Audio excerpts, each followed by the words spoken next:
I was about to start, and he took his headphones off, everybody. Moz is quitting again. It's been a long time. It's the first time this season. I have not quit it's pretty good. This season yet.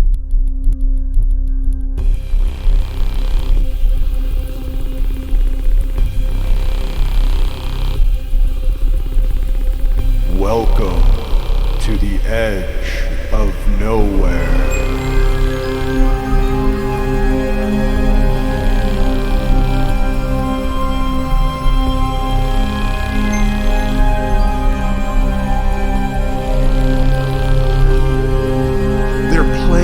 Games at the edges of what we know. Monster Lore Tour Podcast. All right. Hello, everybody, and welcome to the 76th episode of the Monster Lore Tour Paranormal Deep Dives from the Edge of Nowhere podcast. I'm your host, Jeremy Carr, here along with my co-host and the Billy to my kid, Mr. Matt Ozero, a.k.a. the Moz. How we doing today, Moz? Not bad. That's clever. So good one. We're not talking about the Old West today, or outlaws. We're talking about goats. That's true. I came at it sideways. Yeah. The Billy to my kid, because it's goats. Yeah. And I've limited, I've cut out like 84% of the terrible goat jokes, so we don't have many today. Oh, good, because I just started with one. Yeah. No, that's not terrible. That's a good quadruple. I do have double entendre. I do have a reason, though, why you're the Billy and I'm the kid. You know why? No. Go ahead. That was a perfect response. Because you're the old crotchety one, and I'm the young, spry, energetic one. Yeah. That's not that. I mean, yeah, maybe. Comparatively. I think we're all both crotchety. I like to double our age difference in my brain. Yeah. It's a lie. Yeah. But okay. Yeah. Sounds good. Anywho, so before we get into the Goatman, goat monsters, and whatnot that Moz is going to be presenting today, I do have one bit of old business. If you take a quick moment to hit all those happy little fun buttons, whatever platform you're on first, that'd be great. But getting back to my point, I came up with a way to remember. Anyone who listened to last episode 75, numerology with Alex Bone, personal form of numerology that he was presenting. He said it's more of a medieval style, I guess, but if you go back and listen to the episode, you'll know what I'm talking about. But I came up with a mnemonic, Moss, to remember from Monday through Sunday what the numbers of the days are. Okay. That mnemonic is 867-1325. Or, better done, 867-1325. Yeah, I just got to change the numbers a little 1325. bit. Gotcha. 867-1325. Nice. Yeah? And so that was yours or Bones? That's yours. That's how I just came up with the rhythm. Nice. From Jenny. He gave you the numbers and you made it into a lyric. Yeah. Well Instead done. of 867-5329. Yeah. It's 867-1325. I think it's 309. 8675309. 309. Song. I did the song wrong, but I did Bones right. And that's the whole point. That's the important point. Yeah. That's all I'm trying to say. But you're not going to get Jenny. 5309. Oh, damn. I forgot Jenny's phone number, man. 8675309 is Jenny's, and Bones is you go. Yeah. 867-1325. Nice. I'm going to say it like that from now on. Yeah. Then, yeah. So there's your days of the week numbered numerologically. Nice. Any old business on your end, Moz? I don't think so. So goats. What do you got for goats, Moz? I got more than you would think as usual. So, it's definitely was an interesting deep dive for me, or a medium deep dive for me, I guess we would call this one. How deep can goats dive? Yeah, you're going to find out. All right. But in lieu of an inspirational quote tonight, we have an inspirational goat, a warning from director Robert Eggers. You can't train a goat. You can't. So I don't recommend making a movie with a goat in any major role to anyone. Okay, then. Yeah. That's he's the director from Witch 2015 and Lighthouse 2019, American filmmaker. Were there goats in both those movies that drove him crazy? Well, there was a goat in Witch, and I did see Witch. I have not seen Lighthouse. It's an atmospheric, creepy, spooky, weird movie. I did watch that one, actually. That's a good one. Yeah, I would say he really captured some atmosphere. But that goat, that grayish thing, it does have a prominent place in the movie. He didn't enjoy working with that goat, so that's going to be just a warning to you directors out there thinking of doing that. It's good to know. Yeah, I think it's important. We're starting off with important points for, stubborn as a goat. 0.00001% of the population. Yeah, there you go. So why goats, Jeremy? You've already been kind of hinting around that. Why fear the goat? How did Scruffy the old billy goat get so gruff? How did he become the primal wilderness archetype? Or even stranger, how did the goat become the symbol of the beast himself? The devil's in the details tonight, literally, because the details tonight are about the devil. So that's not a metaphor. Look at that. It's a simile. So a simile. Yeah, I think. But what were you saying? I don't know. Yeah. Yeah. Okay. Go ahead. Goats. We again find half human, half goat-like creatures surfacing from time out of mind. When I pointed out to Alex Bone this inexplicable goat as as this oddly elevated monster, basically, he said, "Yeah, what about the Greek chimera? The chimera, part lion, part dragon, part goat." And I was thinking about like the board meeting for that. It's like, what do we got for scary things we can put together? How about a lion? Yeah, great, Simmons, great work. What about a dragon? Brilliant. Well, how about a goat? Okay. Yeah, it is weird, and it is everywhere. Yeah, it's more. But I don't know, goats back in the day, like getting charged by a goat with those horns and ramming into you and stuff. Yeah, but it's still inexplicable to me. And it's not anymore because I studied it. Well, we're going to unexplicate that. It's inexplicable to you. It's explicable to me. The actual weird part to me is that it's always the legs. Yeah. Are the goat. Because the dangerous part of the goat is its head, the horns. But it's never, things don't have goat heads, they have goat legs, like the Pan and Satan and these other things you're going to get into, I'm sure. I'm willing to bet. Even the chimera you were just talking about, it's the head of the lion, right? But the legs, the back legs or whatever, are the goat. Well, there are a lot of things that have the goat head, which we'll get to, but you're right. Like when you talk about jinn, it's just they have the goat legs. Yeah. They don't have anything else. And like I'm a Pan guy, the whole satyr thing, you know, that. But they have horns. They will have the horns and the legs. Yeah, but they don't really have, they don't really have the big horns. Yeah. The big ram horns. That's true. So it's another inexplicable moment of even being less frightening of a creature. Yeah. So. But we're going to find out why that is. My research, I immediately found this goat liminality theme, which seems to be permeating paranormal. The main piece of liminality comes from the fact that the goat is the least tame of domestic-type beasties. Here's Yasmin Mashabush's research points. She's an anthropologist I've quoted here before. And she points to the goat's unique alterity and how, quote, monsters and demons frequently borrow their visual iconography from goats. So... For basic goat symbolism, we find on the positive side it stands for new beginnings, from the astrological point of view, an ability to leap over life's obstacles. But it's mostly associated with its darker side, lechery, beastliness, and of course, a long and deep connection to the devil himself. According to Man, Myth, and Magick, that's a series, by the way, and it is available on Internet Archives, be in the show notes. The earliest representation of a witch is to be found in the western doorway of Lyon Cathedral in France. In an early 14th century sculpted panel, a hag is shown riding on the back of a goat and whirling what appears to be a cat in her left hand. No way, really? A cat whirl, yeah. But that has everything. One of the first witch pictures has a cat whirling, almost a Python cat abuse thing going on with it. I was going to say, is that where the Simpsons got it? The crazy cat lady always throwing her cats at you? Maybe. She's a witch, I guess. Yeah, I would imagine.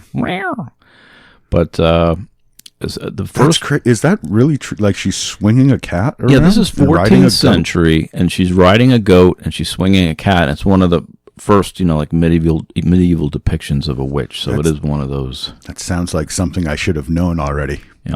Well, so you're going to find out a lot of weird goat facts today. That's wild. So the first, well, it's between tame and wild. You're already not paying attention. So I'm sorry. deduct 5 points. But so Minus 5. So the first witch image we find, not on a broom, but a cat and a goat. Cat and a goat. That same source claims early witches reported the devil appearing to them as goat, dog, or monkey. And since these often took on human-like characteristics, there you have your first goat man, dog man, or Bigfoot. It's kind of a nice grouping there. But we lost the monkey over time. He didn't really get too much good billing, I guess. Well, I mean, Bigfoot is said to be some kind of big ape, right? No, that's what I'm saying. That connects to that, but as far as which connection to monkey, we've lost that as all. I'm kind of getting that. Gotcha. But we keep coming across creatures that lend themselves to liminality here at MLT, which helps their street cred to become more monstrous. Talk about the frog and the crocodile and frog flap and wear crocs. And we found them hovering between water and land, and now tonight the goat has this similar characteristic. Why? Again, he is the least domesticated beastie down on the farm.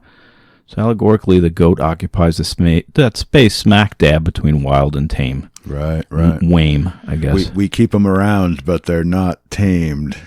Oh my God, cats are the same way.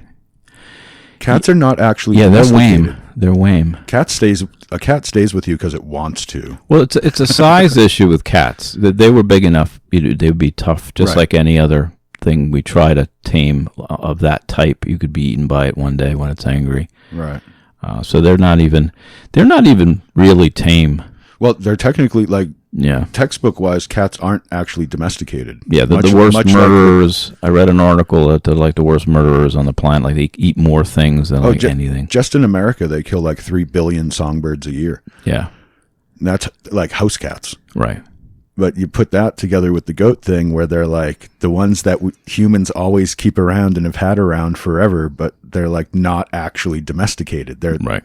And you're talking about the witch with the cat and the goat. Yeah. It's all connecting in my brain already, Moz. So the cat you would definitely put more on the less tame side, and the goat is kind of the most tame that's on a farm animal. If you go to a barn, the goat is the one that's really not very nice, shouldn't maybe be there, kind of halfway between tame and not tame, or wame. And the cat is the house version of that. You got the house one and the farm one kind of thing. But I would, like I said, I think I would put that more towards the wild. I agree with you. I don't think it's I guess it's the most domestic. Yeah, the cat is the least domesticated thing in your house. Right. And the goat is the least domesticated thing in your barn. Perfect. There you go. Got it. This is also why the Greek god Pan, half man, half goat, is so associated with wilds in the wilderness. Obviously, when we go for a hike, we're not worried about the goats lurking in the shadows so much. Tonight might change that a little bit, but this is between the world of man and the world of animals. It makes it among the best representations of half man, half beast, or half man, half demon. And to surprise, basically demons and jinn, as we talked about, they wear goat skins or have goat legs as well. But even in modern times, we find axe-wielding goats terrorizing folks over on Lover's Lane, and we'll get to that. Axe-wielding goats? Yeah, you've heard of Goatman. Sweet. And sure. Yeah. But we find the figure Pan staring out from the edge of the wilds, peering into the town from the wood line, between the woods and the farmland, again capturing the between wild and domesticated aspect, between farm and forest. And again, that link between the goat and Satan, usually represented in the form of the therianthropic beastie called Baphomet, on deck tonight. And don't put a pin in that. Don't put a pin in Baphomet. It's not that'd be a terrible butterfly collection. Not like pins in them. Yeah, don't do that. But you know him as that famous satanic symbol of a goat man sitting with leathery wings amidst the circle of the pentagram, the one made famous by Alpheus Levi in 1854, or Levi, that forever became synonymous with Satanism. The image that finally replaced my Farrah Fawcett poster, actually, back in the 80s, was Baphomet. I think that's a weird transition there, I think it was Farrah Fawcett Kiss and then Baphomet. I think that was the order. But, that makes more sense. Perfect transition right there. It's a better transition. But Levi's work kind of finished off what the Greeks started, namely tying the goat in with the Egyptian Banjabetjet, Banebdjet, a.k.a. the Goat of Mendes, as well as Pan, tying one kick-ass kind of devil-worshipping ghost beastie archetype into the world. And that's what we're going to be talking about at some point. But the most common symbolic connection with regards to the goat is the symbol of fertility. So he's the goat of between the sheets, too. I mean, there you hear it first. Wow. Well, you heard that one first. The rabbit and the goat, right? Yeah, but Aleister Crowley actually helped shed some light on this. When I'm left alone at Bones, I find myself reading Aleister Crowley, when no one is around. Yeah. It's a terrible idea. We got to lock up that cabinet when you're left alone there. Exactly. The Laker cabinet and the Crowley cabinet. Yeah. This is actually from Aleister Crowley. This is a quote. Thus the devil Capricornus, the goat who leaps upon the loftiest mountains, the godhead, which, if it becomes manifest in man, makes the Aegyptian the all. Crowley's looking at the goat as symbol of aspiring man on the road to individuation or ascension, which is one symbolic theme we find in goat lore. Of course, with Aleister Crowley, self-actualization, you're doing it wrong. As we talked about, we've had conversations about Aleister in the car at different times. Does the goat connect at all in your theses here to the whole lamb references in Catholicism and whatnot? Yeah, there's a Hebrew goat, there's a Christian goat, which does, and yeah, they do kind of overlap with. And they reference Jesus as the Lamb of God. Yeah, it's like the darker side of the same archetype in some ways. We always see this kind of mirror image, which we'll get to. But I found a similar goat ascension symbolism in Bill Whitcomb's Magician's Reflection, by the way. So that is actually a commonality because it's able to leap, and it's on these, you see these things up bouncing around the mountains. So they get this connection of the ascetic teacher to some degree, although I didn't find many creature teachers. Yeah, the Mountain Goat book Wild Animus is all about that, really. Yeah, there you go. Do you have a thought on that you want to expand on? It was this weird book. It hit the concert scene. It was back late 90s, early 2000s somewhere. All of a sudden, it was when I was going to a lot of fish shows, and all of a sudden on every lot, there were these people just handing out this book. Like if you were into fish around 2000, give or take a few, my chronology is always bad with that stuff. But, if you were into fish back in the day and went to those East Coast shows, there's a good chance you have that book. Nice. But it's about a guy who, it's very shamanic, psychedelic, shape-shifting shaman. Yeah. How's that? You should read that book, Moz. I'll bring it. I'll do that I'm pretty sure I episode. still have it. I'll bring it to you next time I see you. I think we'll prepare that episode at some point. But back to chimeric stuff. Pan means all, like pantheisms, and that's why when you get all these monsters kind of lumped into one. Here's Mary Jane Rubenstein capturing the Pan quote. Pan can thrill and terrify, threaten and save, and from the land to sea to sky, there seems to be nowhere he isn't. So there is this, you expect to see goats in certain places, but Pan seems to be everywhere. But again, I didn't find those. I was looking for the creature teachers. I like things up in the mountains that teach. I would have loved like some goat thing that kidnaps kids and teaches them how to. But You wanted the goat version of the Banjekri? Exactly, and I came close, but I'm not sure I nailed that one. But anyone can get closer. Mad Cujos, let us know. Send us your information if you have some of that information. If you have some leads for us, monsterloretour@gmail.com. What the goat does seem to keep conveying in this, this threshold liminal piece, this captures it from Mary Condren's The Serpent and the Goddess. Goats were said to have not been allowed in or near the church of Kildare because of the curse of the Virgin, and yet the sacrifice of a goat forms a crucial part of the original ceremonies of Lupercalit, I have no idea how to say that, with which Imbolc is intimately associated. Following the sacrifice, two young men took strips of goat skins called fribrua and went around beating women with them, possibly symbolizing a purification or a transference of fertility ritual. Some hostile masculinity too, maybe. Jesus. Well, Imbolc, by the way, is in the belly, so the verb might be, Jonah a bit, but it does get like, we keep finding the goat at the threshold. You can't enter. So these inflictors themselves were called lie goats, apparently, and swore this ritual could also prevent barrenness. So they were also trying to make sure that the woman can give birth. This might also be done before entering not only sacred ground, but the boundary to the cities. They did stuff like this. So, as a liminality, like you sacrifice a goat at the beginning of a ritual to start the ritual. You do other things at the edge of town to make sure you're kind of beating the last of the wildness out of the person before they enter the city proper. And it's a protection circle sort of thing as well. Yeah. You know, you go out to you make the line that you don't want the bad stuff to cross with the blood of the sacrifice. You know. Yeah, and it's funny because it's on the God side and the Satan side. The goat seems to be, again, plays that liminal role as either the badass who shows up to initiate members, as we'll see with Baphomet, or as a sacrifice outside the church or outside the city grounds. But the beastly nature side, with this goat skin piece, before you went to a holy sanctuary, this is part of a purification process. Yeah. It's like you have to use the thing that you want to get out to attack the thing. It's like another form of that. And then that harkens to the bathing in the blood of the Lamb from Catholicism. Yep. It's funny, the overlaps. Yeah, we're going to overlap a lot tonight. Another interesting link is the term scapegoating. This per Mercier Eliade in your first reading. Blame the goat. Blame the goat. Oh, that's not what it says. Hold on.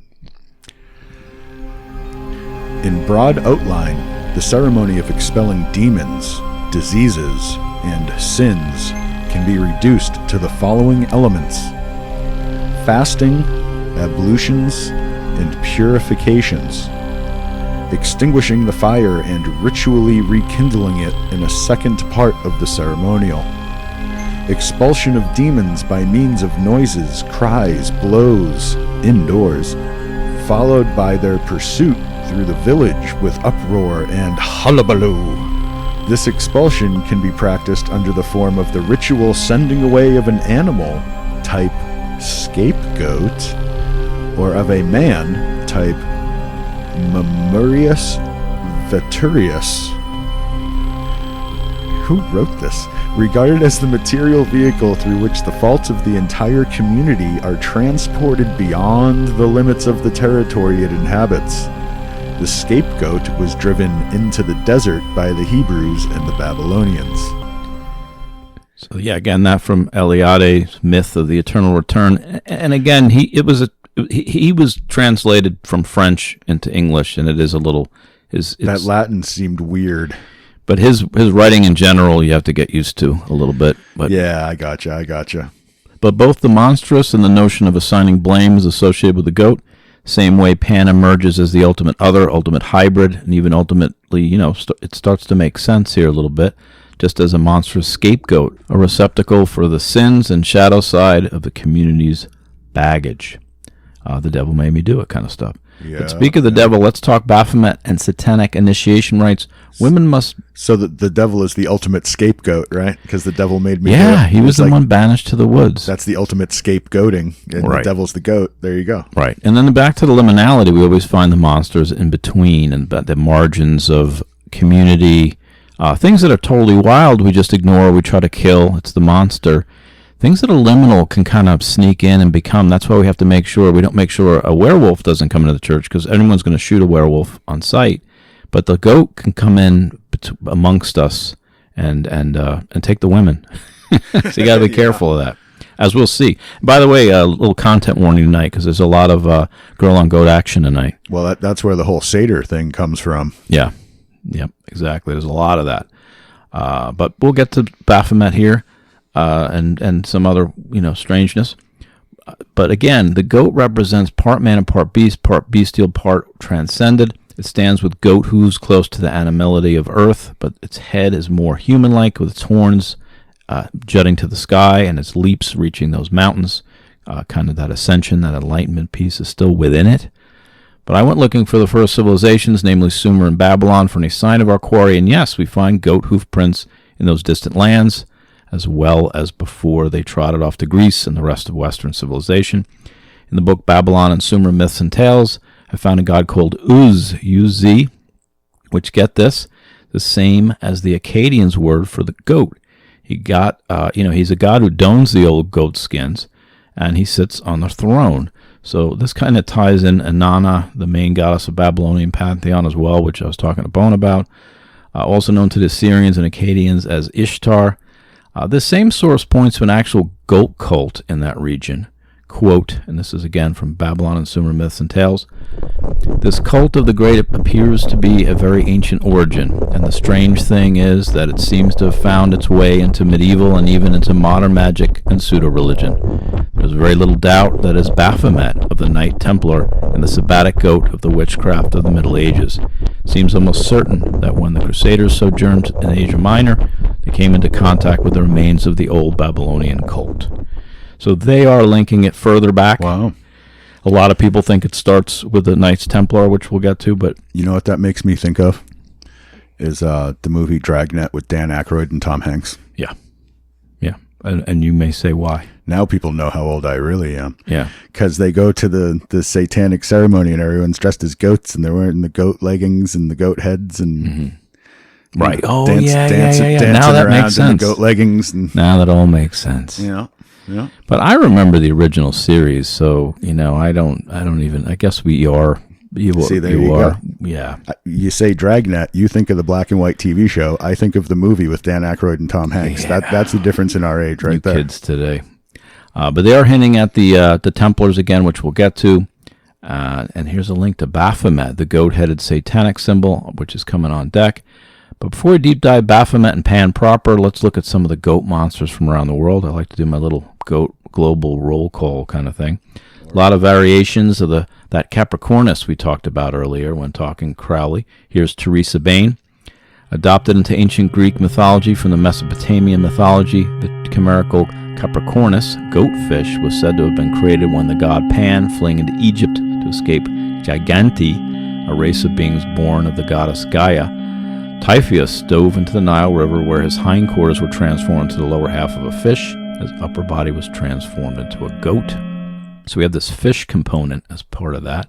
There's a Sumerian version of this as well, which is an even earlier version, obviously. I'm sorry, I have a question. Where does a half fish, half goat live? Yeah, it's between land and water It has to keep its bottom in the water and its top out of the water? Yeah, the mammal part has to breathe, so it has a blowhole somewhere, blowhorn maybe. Is that where the legend of the mer people come from? Yeah, I mean, we don't see this that often, so I was very surprised when you come across this odd, in this bestiary, this odd combination, and then I found it in other places because I had almost not heard of this much. It's more of like a Pliny the Elder type moment. But in Sumer, we have Marduk, Gilgamesh's Bra, kind of rode a seahorse mount called Sahurmashah. This one is described very similar to the whole Greek counterpart with the sea goat kind of thing. If that's not enough, even the Etruscans had a similar beast. The Aigicampoi, Aigicampoi, but the fish part was specifically more dolphin-like. All those can be found in Bain's bestiary, by the way, so it just kind of was a variation of a theme. But turning to Egypt, we already mentioned Banbijit, a.k.a. the Goat of Mendes. One more interesting fact about that one. Osiris has this dual nature, and part of this, according to Eric Neumann, is the Ba of the phallic symbol ram or goat of Mendes, and the Ba, which also means heart and soul. So there's a direct link to Osiris through the goat as well, according to Neumann, and this is the connection between Pan or Baphomet. Is it more of a heart-based intelligence, versus, more of this cognitive, brain-based humanity? Is there something more to that? I do not know, but it seemed to be intriguing. Ba with the ba. That's right. But shifting to the Philippines, two goat-like creatures emerged from the work of Maximo Ramos, as covered in our Philippine folklore episode, Creatures of the Philippine Lower Mythology. Ramos offers the description of the Tianak, Tianak, which is an old satyr-like being, quote, with very long ears, long grasshopper legs, and goat-like hooves. When sitting on the ground, their knees come up to the tops of their heads. A rabbit, grasshopper, goat? Correct. Wow. That's the Philippines for you. And the Segpen, which is a creature known, I think we did definitely mention this one, and we mentioned both the Tianak and Segpen in our Philippine folklore, by the way, but it's a creature known to the Waray group of the Philippines. Ramos describes this creature as, quote, resembling a hornless goat with big wide ears that clap like hands, glowing eyes, perked up ears, body is pungent, nauseating odor. That's weird. That, again, sounds like a mix of rabbit and goat with the ears. Yeah. in the UK area has a lot of goat beings out and about as well. There's the Ypotryll, Ypotryll. It's a creature that showed up in a coat of arms in the 15th century, body of a camel face, the tusks of a boar, and legs and hooves of a goat. I would not want to mess with that animal right there. Well, trill means troll, and I guess the tusks of the boar maybe make it troll-like. I don't know, but like the guards from Return of the Jedi. There you go. Oh, yeah. And from the Scottish folklore, we find the, I don't know how to say this, Maighddeanuaine for the second word. This from Teresa Bain. Magahadean. Very good. This from Teresa Bain's bestiary. One of the Fuath of the Scottish folklore. That word you just said means green maiden, was always described as being beautiful, even when taking on the form of a goat, half goat and half woman, or as a woman. Sitting by the side of the brook, river, or stream, she waited for someone to come along so she may ask for assistance in crossing. Those who agreed were found with their throats cut. That sucks. No good deed will go unpunished, is what they say back in the day. But then after a short goat-like jump across the Irish Sea to Ireland, we find the Bockanach, Bocanach, which again, I located in Bain's bestiary. The creature is one of the few giant goats roaming the Irish countryside, menacing travelers. It's just a giant goat. And according to Bain, the Boccanach means bent or hooked. I have not reached this, I don't know, I haven't looked into the etymology of this, but the Bacchanalian Pan, is a giant goat monster, is called a Boccanach. I don't know if there's a connection there. We'll have to ask a goat linguist. The same word Bone was using for that free time when you stay up past midnight. Yeah. The Bachanach. Yeah. I mean, it sounds too similar. Refers to our last episode. It sounds too similar for there not to be some kind of connection.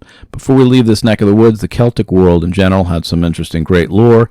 For the Celts, the goat is linked to the puka or poke, P-O-K, which is fairy-like beings, or again, these Ziga folk, or therianthropic goat-human hybrids. The goat is a prominent symbol in the Irish folklore and Celtic legend. There's still a puck fair in Ireland, where a wild goat is crowned king of the town by a young girl during the 3-day festival. Again, reminiscent of the goat initiation, but also a connection to the fairy world, or puckishness, or even puckwudgies, maybe. Puckwudgie. Yeah, and only in North America mentions of goats. I found in John E. Roth's American Elves, I only found one reference that popped out at me. Aymara, A-Y-M-A-R-A, are tiny beings that have goat feet and a tiger-like whistle. They travel in magical whirlwinds. So we got whirlwinds, whistles, and therianthropes again. So they're djinn. They travel in magical whirlwinds. That's djinn all day. Yeah, there's a lot of whirlwind stuff going on. But even witches and sisters seem to have that same thing. But it's interesting if there's any connection to the puckwudgies of the Bridgewater Triangle that we talked about. The Norse, of course, have Heidrun, a mystical goat that feeds on the world tree Yggdrasil and produces mead for all the Vikings over in Valhalla. Now, I'd like to think that, I would do something with hops and barley, like feed that goat some hops and barley and see what it would actually ferment. Yeah. We have to get some yeast down its throat. There you go. We'll make it happen. They'll eat anything, those goats. Exactly. Just put it all in front of them. It'll eat it. I don't know why they didn't think of that, but, You got to follow it around till it pees so you can collect the beer, though. Yeah. Loki should have thought of that, because the other ones you would expect to just drink whatever the goat. I'm pretty sure Loki thought of that. He's probably the one who made the mead. It's like the deer pee with the mushrooms. The goat could be his kid, actually. No, the Heidrun is very much earlier, I believe. And you know what you get with a type of Heidrun associated with the element of fire? That goat called Heidrun. What one is, if it's associated with element of fire, what is it called? Pyro something. A fire hydrant. Sorry. I told you there's not a lot of bad jokes, but I have to do a couple. You can just take it out if you want. I always do. I always do. You don't always. From Chinese folklore comes the Sai Chai, C-H-A-I. Elsewhere, I also found the beastie called the Zizi, X-I-E-Z-H-I, which is a goat-like creature with the power to actually identify and sniff out guilt. I think these are the same two creatures. That's right. Lie detecting goat. Yeah, that's right. One minister used one of these beasts to find the guilty party as a situation rose, as kind of like part of the trial. This goat monster was trained to go up to the guilty party and butt him on the head. Yeah, Yeah. See, that director was wrong, though. They are trainable. I guess. And if this was a Scooby Gang had one of these things, right? Like That sounds very witch hunty. I'm pretty sure that goat just randomly picked somebody to, like, whoever was unlucky enough to be the one they headbutted. the closest one. How is it always the closest one? Yeah. to the goat. Why is it always the first one that I'm going to flinches? stand in the back a little bit. But if you imagine if Scooby Gang had this one, you'd be introduced to Mr. Perkins-Jenkins, the guard in the beginning, and then the goat butts it, and the show's over. That's it. Yeah, that would not be as fun of a Shortest show. cartoon ever. But then from ancient Chinese mythology creeps the Paoniao, Paoniao. Sorry, I'm butchering these. But this is a satyr-like creature with human hands and feet, but the body and face of a goat. But this is the best part. Their eyes are embedded in their armpits, so they must run around in a way that, to observers, makes it look like they're always surrendering. I'm just saying. They're like those floppy guys at the car dealerships. Yeah. Just got their arms up, flopping around. Hey, maybe that's a variation. Those They car gotta, dealer like, things are swing actually their armpits around so they can see. Yeah. It's very Pan's Labyrinth. Oh, I don't know if I worked in the Pan's Labyrinth. Oh, Pan's Labyrinth. Yeah. That would have made a lot of sense. I That would have made a lot of sense. I know. I also came across the plow shoe, which is described similarly as the Paoniao, but this one also has tiger's teeth and the ability to lure through the sounds of a crying baby. So, like, even more shape-shiftery. That's the most common thing we have, I think, is the crying baby lure. Yeah, but there are definitely variations of the same Chinese themes for this grouping. The only addition one I found was the Tao Ti, T-A-O-T-I-E. They're synonymous with gluttony, and hordes of these creatures in CGI format did show up on that Great Wall movie with Matt Damon, by the way. Oh, yeah? So they did They did make it in. It was odd. It was strange. Yeah. The Rangi, R-A-N-G-K-E, was a goat-like creature from Nepalese folklore, but it acts more like a dragon than a goat by guarding treasures hidden deep in the misty mountains. It's known to have only one horn and is adept at shape-shifting. Is it called Smaug? Well, this is a goat Smaug, so there are goats acting like dragons, hoarding treasure, according to this The lore. desolation of goat. There you go. But out of Africa, more specifically Zambia, I found a reference to a lightning monster. And this goat monster is responsible for actually creating the giant bolts and handing it to this monster. It was the front of a goat wild. And the hindquarters of a crocodile. That's the lightning smith. Yeah, exactly. That's pretty cool. I didn't know we had those. Yeah, I know. That's pretty good. Learn something new every day. Out of Vedic mythos comes kind of a bunch of goats. Really quickly, we've got the Ajakapala, a boy born with a human foot and one of a goat's. It's like back to Tom Hanks, the man with the one goat hoof kind of thing. Wow, multiple Hanks references. Multiple Hanks. Aja, A-J-A. The Man with One Red Shoe. Maybe his best movie, honestly. Yeah. What a great movie. And an all-star cast, by the way. So good. Aja is a psychopomp to the land of the dead, and Aja is a he-goat, and a goat as psychopomp example. Wait, Aja like the Steely Dan album? Exactly, AJA. Wow, that changes everything. The whole meaning of that album. There you go. I'm going to have to listen to that again. And there's Daksha. After he was beheaded, the gods allowed him to live on with a goat's head, so they sort of let him live on. Pusan, P-U-S-A-N, which you take the train to Busan. It's filled with zombies. Filled with zombies. Is very Pan-like guardian associated with flocks, herds, and yes, goats. And then there's Najamesha, a goat-headed god who hangs out with the regional war god Karatekya. So there was some Vedic gods that bring goats into the mix. I typically have a lengthy Native American section, but not today. The goat is unusually absent. But I did find this fun fact: a very spooky region of Canada's Nahanni Valley, a topic worthy of its own episode someday, for sure. But this valley is inhabited by one tribe called the Esbatintine, E-S-B-A-T-A-T-T-I-N-E, or goat people. Must be their totem, not a tribe of goat-human hybrids, as far as I could tell. But, if this creepiest section of Canada has this goat element, I wonder, again, if there's a deeper connection that I'm missing. Anyone have more on that? monsterlatour@gmail.com. Oh, I was going to ask if it was mountainous, but it's in Canada, so probably not. Nahanni Valley is pretty mountainous. Is it mountainous? If you're looking at any of those documentaries on that spooky area, I mean, it's a valley. It's a valley. It's tough to get into, and it's there you go. If very rugged area. If they were cliff dwelling, cave dwelling type peoples, and they were able, used to scrambling up and down the cliffs. That's how you could get known as Yeah. the goat people, you know. Yeah, the Cliff Clavin dwelling people. Those hang out in pubs in Boston. All right, there, Normie. And swinging back to demons. Now remember, Jeremy, Krampus has the face of a goat. The creature that terrifies kids instead of bringing them presents. He's the Anti-Claus, and he's dressed a little Baphomet, right? He's got the good horns, and too. he's got the good horns. Before we leave this global monstrous mythos section, we need to give a hat tip to some of the goat demons out there among us. We must grimoire before we can move on.org. What? What happens if we give Mad Cujos to Krampus? Because he has cool horns. Yeah, I want to give him some. I think I do stuff like this and coming he keeps up. the bad kids in line. Yeah. Okay, I'll skip it for now. Yeah, we'll see if we have to circle back to that. Maybe next Christmas we can do that. Put a pin in Krampus. As for He doesn't like it any more than Baphomet does, man. Probably not. Probably a bad idea. But as for demons, we're skipping Baphomet, Azazel, and Pazuzu, the Mesopotamian badasses in that little roll call, because we're delving into them next. I don't think we should say that one out loud either. Really? Well, I'm bringing back Pazuzu as a good guy. We need to do like the skin Walker thing for him, Well, because that is not a name you should say in toto out loud. Yeah, well, we're not in Kansas anymore, okay? So, but when I do this section, I'm going to bring him back as I'm going to reboot him a little bit. You say the pa, and I'll finish it for well, you. you be the judge after I do the section. How about that? Okay, Does that sound fair? fair. So anyway, we've got some other dishonorable mentions as far as demons go, but we're not going to be discussing these anymore. There's the Fomorians, or Gaelic demons who, like Baphomet, are goat-headed. There's the Leonard. This is a goat demon that gets tied in with the whole Knights Templar, the talking head dealio, as we'll get to. So there are a couple of demons that are related to goats.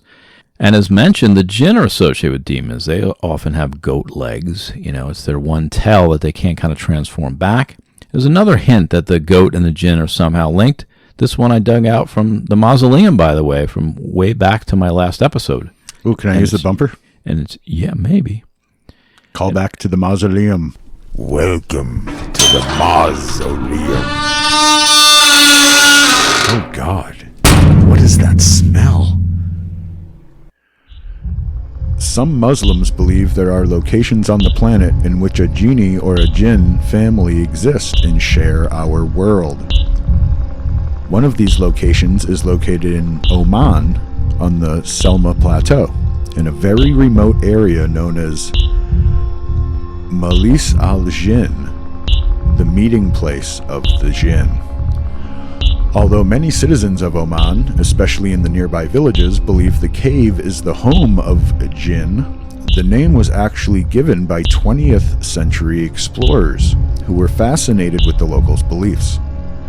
The original Omani name of the cave was Kushil at Magandeli, which means the place to harbor goats.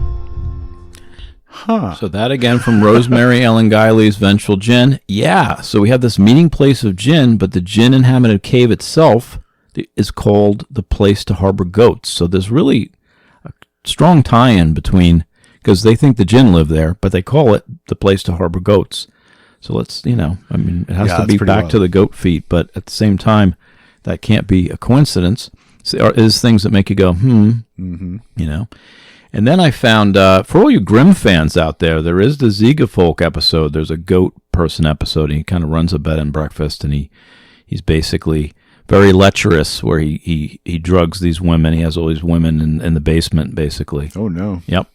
And the Zegafolk are generally, according to Monroe, not usually like that. I saw that like they're one. bad, but they're not that bad. Yeah, it's a good episode. That must be season 1. I saw that one. Yeah. And finally, back to Pan proper.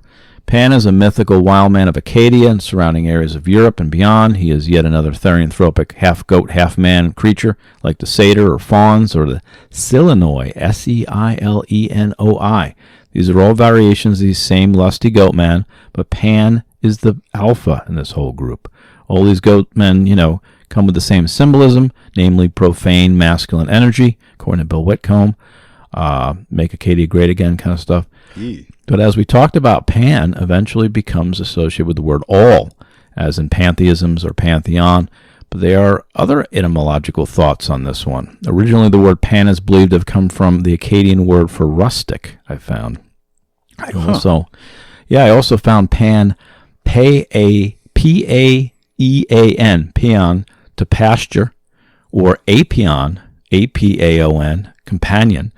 Pan is also synonymous with the panic. For good reason, he invokes fear in the minds of those around him if he wants to. Well, he's basically the spirit of the woods, right? Like the spirit of the wilds. Yeah. So we can invoke fear would be a good thing to have. Yeah, if you don't have a good relationship going with Pan, then the wilds get scary. Yeah, it gets that elemental guardian theme resurfaces in Pan a little bit there.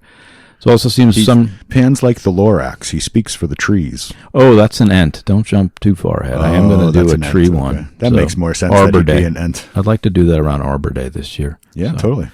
There's also some resemblance etymologically to the Vedic god Pushan again, which is the train full of zombies, which we talked about, is the Hindu version of the guardian of the flock. So again, there's a Vedic version to that. If you usher out the Ush, you are left with the Pan. But Pan is not just a yeoman satyr, and not only the alpha, he is the divine representative of such beasts. He's the veritable god of shepherds, goat herds, flocks, as well as sexuality, fertility, online keg parties, stuff like that. Well, you want your herds to breed, Yeah. You need your livestock to breed. Exactly. That's what he's there for. Yep. And in the commune, I could be put out to stud. That's probably what my role should be. But again, Pan equals Me too. Can I come? I've already called it. I called shotgun. Oh, right. But again, Pan equals panic. There are a number of stories showing him striking fear into the hearts of men, even entire armies. So there's another potential Wedico tie-in as well. The whole FDR quote from WW2, the only thing to fear is fear itself kind of stuff. And we'll talk about that on MLT when we get into the Wedico virus. And Socrates himself has only kind words to say about Pan. He points to the being, his power to reconcile these inner and outer worlds. Another liminality kind of alert between unconscious material and the waking world sits Pan in and around what Jung calls a transcendent function. Another walking kind of Mandela down at those crossroads we keep coming across. Yeah, that sounds familiar. And a fun fact, Pan girls were prostitutes back in the day. Oh, is that what they called them? Pan girls? They had Pan-only pages back then, I suppose. Did I do it right this time? Only Pans. Only Pans? Dang it. You always do that backwards. I'm sorry. I'm sorry. I'm leaving that one in just so people will know what I have to struggle with here. The struggle.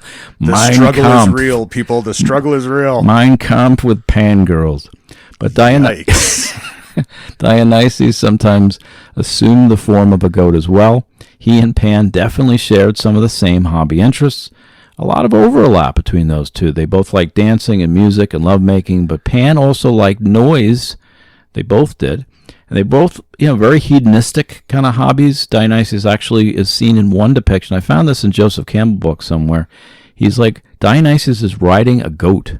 So I thought that was an interesting kind of tie-in. That's the fertility thing. Yeah. Dionysus was all about the fertility. They're brothers from another udder. That's the way I see it. Nice. But Pan origins, here's a couple of dueling Mary Jane Rubenstein quotes of Pan's origins. She does the book Pantheism, which I quote now and again. Very wonderful book. Herodotus tells us that the cult of Pan began to spread after the Battle of Marathon, 490 BC, when the goat god appeared to the Athenian messenger Philippides to say that if the Athenians worshipped him, he would terrify the invading barbarians and secure the victory of Athens, which, as legend has it, he did. Sounds to me like they made a deal with the devil right there. Exactly. Oh, yeah, good point. And ... perhaps unsurprisingly, the multi-locational misfit, this hypersexual hybrid with multiple personalities, has no clear origin story. Mm-hmm. But here's cryptozoologist George Eberhardt discussing... The Great Deceiver. Exactly. But here's cryptozoologist George Eberhardt discussing several possible locations from which Pan might have sprung. Brings us to another Jeremy reading. Ancient workers in a marble quarry on Chios, Greece, discovered an impression resembling the head of Pan within a slab of stone. News of the find circulated back to Rome, according to Cicero. Pomponius Mela places a population of Pans on a desolate mountain of Africa, where their campfires lit the night and their cymbals, tambours, and flutes produced unearthly music. Berhard Heuvelmans identifies the area as the Anti-Atlas Mountains in Morocco. However, Mella is quoting the Carthaginian seafarer Hanno's account of his visit in the early 5th century BC to an apparent volcano described as Chariot of the Gods. That sounds familiar. Or Theon Okima, which others have suggested is either Mount Kakulima in Guinea or the volcanic Cameroon Mountain in Cameroon. So Pan origins, and again, that's from Eberhardt's Mysterious Creatures, will be in the show notes. But Pan origins range widely, just like the goat himself, playing his reeds, wandering about, kind of humping anything that moves. But the region of Acadia factors heavily into Pan origins, and it's talked about as kind of the most people talk about as his place of origin. But here's the cool thing, which also factors into the whole Odysseus Pan origin references. Acadians were considered to be the old Mediterranean civilizations of the area, kind of halfway between civilized and brutes. So the people who lived there were kind of wild men. Pan is a perfect fit for this group, and so he's known to be Akkadian. It's yet another liminality moment between, again, a wane moment between civilized and uncivilized, between man and beast. That would make sense in that that's kind of like a root civilization of a lot of the stuff that came after, too, right? Yeah. And it was on the edge. They were on the edge of civilization, those guys. Yeah. Also of note, Akkadians are also, they're known for what happened on Mount Lycaon, as many of you are aware. A man named Lycaon sacrificed a child and transformed himself into the first werewolf on a bet. That's why it's lycanthropy? Yeah, Mount Lycaon. Yep. We've talked about this. And obviously we're going to get to werewolves someday. And I always like to add, you're never more than 6 feet from a werewolf. No, that's just you when we're recording, Moss. There you go. But his fellow countrymen adopted a sacrifice plus cannibalism version of this. This is back on Mount Lycaon. All his folks, after this happened, went cannibalistic and could also transfer into wolves. So Pan's peeps and hometown boys come with a little baggage, but it keeps with their reputation of landing somewhere between civilized and wild men, or on the hill between men and wolves, or between men and beasts. In their defense, they've been around since the 5th century BC. We would all have baggage by this point. Yeah. We would all have baggage. Exactly. It was a wild times back then. But there's also a loose association between Acadia and Eden. Some folks from back in the day believe the wildlands of Acadia housed the biblical Garden of Eden itself. And even though Pan's origins remain murky, the goat as god, as we were already found out, goes back to our earliest civilizations, Babylon and Sumer, which never ceases to amaze me when we talk about cuneiform tablets. Yeah. But some say Pan is the son of Hermes and Dryope. So that was with his families, there's a lot of different, he has a lot of potential different parents. We're going to go through them. It's Hermes and Dryope. One is Hermes and Penelope from Odysseus, or even the son of Penelope and Odysseus himself.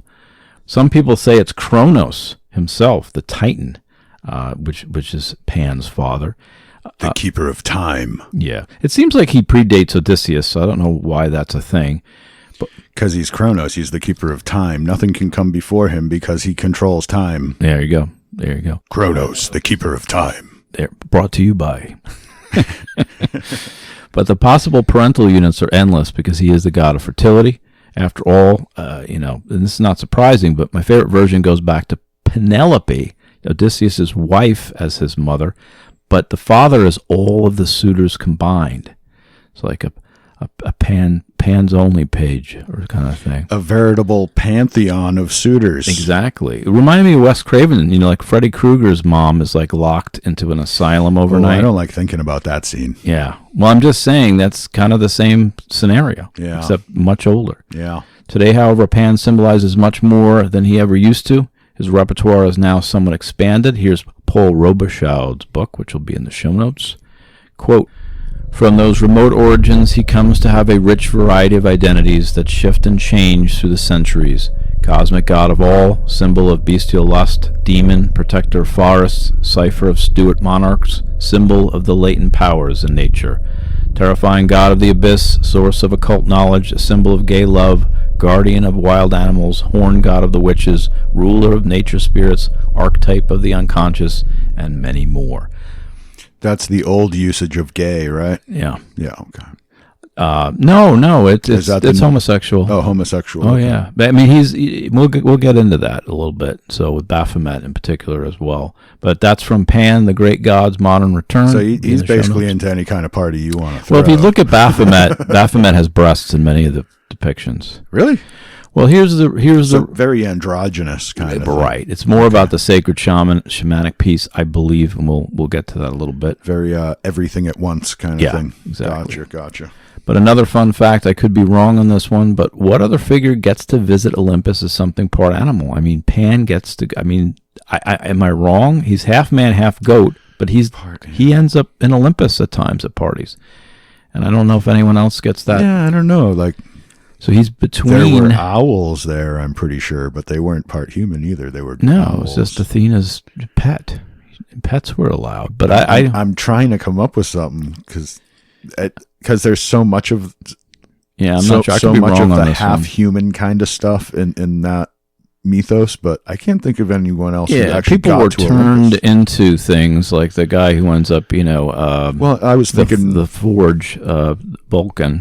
He ends up kind of mutated. But like you have the Minotaur, but he's like guarding the labyrinth. Yeah, he's not invited to Olympus for parties. You got the Centaur. He's not invited. Well, maybe the Centaur's Did the up Centaur make it to Olympus? I think that's a good. Maybe could be a palace guard type, I guess. I'll don't have think to they look let that him up. get past that point. That's a to be determined. I'll say the Maz is not sure about that one. Okay. Little research to do there. Here's Eberhard again with some other possible explanations for the emergence of Pan from his mysterious creatures, again in the show notes. A mythical representation of pre-civilized Neolithic Greece, so Pan kind of as a personification of pre-Hellenistic, times. Folk memory of Neanderthals, Homo neanderthalensis, or archaic Homo sapiens. 3, an imaginative explanation for the discovery of fossil animal bones in Greece. Again, that's Eberhard kind of trying to find out Pan origins. And don't laugh at the Neanderthal ones. I think we're going to find more and more about what an in-depth... I mean, in some ways, they might have been the ones who brought us shamanism, so to speak. Oh, totally. I'm a big fan of Clan of the Cave Bear. There you go. That final scene is just... That book is so good. Yep. But I've not read that book, actually. You haven't read Clan of the Cave Bear? I have not. With the rabbit hole you've gone down with your episodes on this podcast, you should really read that, because it basically does show that... I mean, it's a novel, but, you can tell that it's kind of putting forth the theory that shamanism does come from the Neanderthal. Yeah. Yeah, I would not doubt that one bit. Here's Robichaud again, quote, "How we experience Pan may depend much on our assumptions and predispositions." And again, I think Rosemary Ellen Guiley repeated this sentiment. Mike Clellan, they were having kind of an interview, and a lot of people come back to, what your mood, what your level of consciousness, what your culture is, defines what the monster ends up being who shows up in your room. At least seems to be That's just me. Part of the story seems to be that Volkadanken piece from Back to Bastion. But Socrates hints at this as well. If a more balanced person is in control of his or her own primal nature, you might have a different Pan that kind of shows up as well. So Socrates gets along with Pan, apparently. This transition from Pan, we know from Greek and Roman mythos to our demon grimoires, is an interesting one.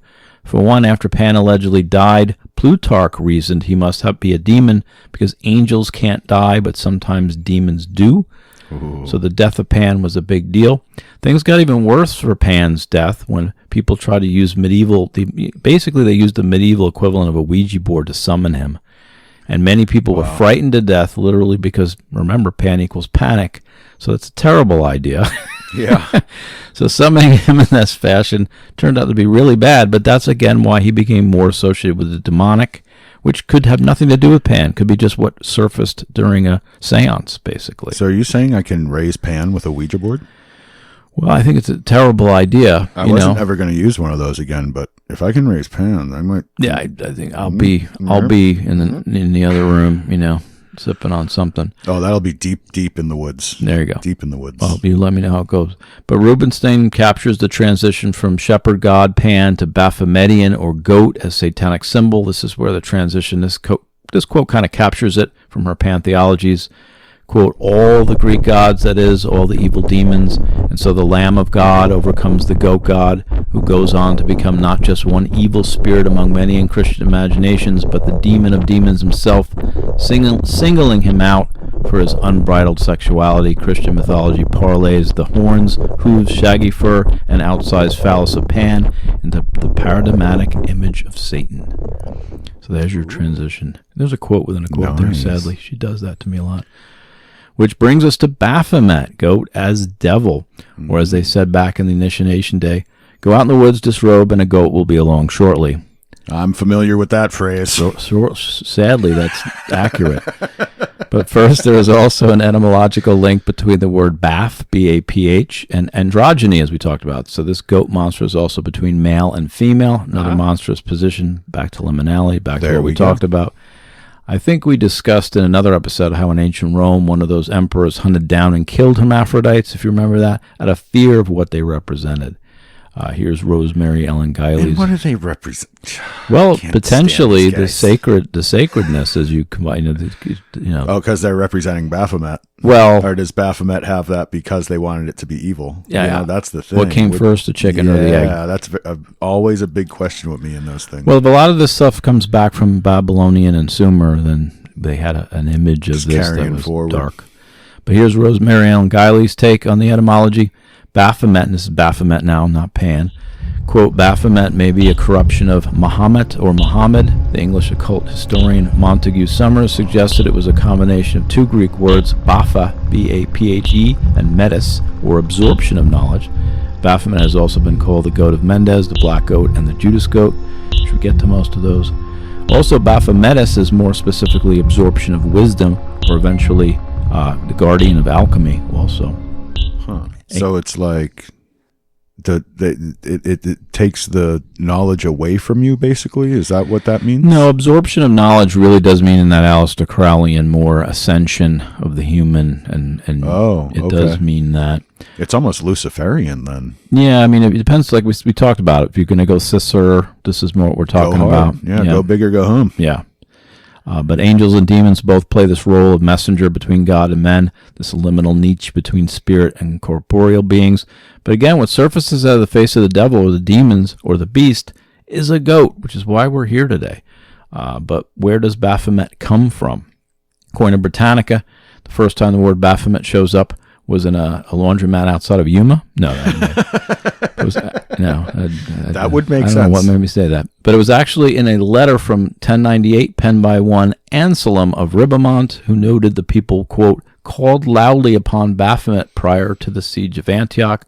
But the original document actually has an H at the end of the word. So Baphomet, or so it goes back to that Antioch siege, quote, as the next day dawned, they called loudly upon Baphomet. And we prayed silently in our hearts. Then we attacked and forced all of them outside the city walls. Again, that's Anselm during the siege of Antioch. The best meth is the Baphomet. Yeah. Well, I didn't know that there was an H at the end of that originally. Not sure where the H actually dropped off. Hey, maybe during the pillage. Someone pillaged it during the Someone siege. Knocked it off the sign. Exactly. They got spelled wrong forever. In the middle of the siege, someone made off with the H. Tonight's episode brought to you by the letter H. That almost feels like a cosmic alignment, that Baphomet is the devil and, meth is the devil. So there you go. Can we do by the letter H and then by the numbers of Jenny's number there? Yeah, brought to you by 8671325. I gotta get that in my head. But most scholars seem to link the word Muhammad to Baphomet, even trying in those, it kind of ties in the Templar Knights as well. We're hanging around Middle Eastern parts back in the day. So some good old-fashioned syncretism was occurring, but it really, it's close phonetic. It's not very close phonetically to Muhammad, so I don't know if I necessarily buy that, and that's the main premise. Well, I mean, back then it might have been a lot closer than what we have now, too. But and yeah, I mean, trying to demonize the people that you're at war with, that's an old story. I think it's really dubious because it's one source, it's one guy saying this.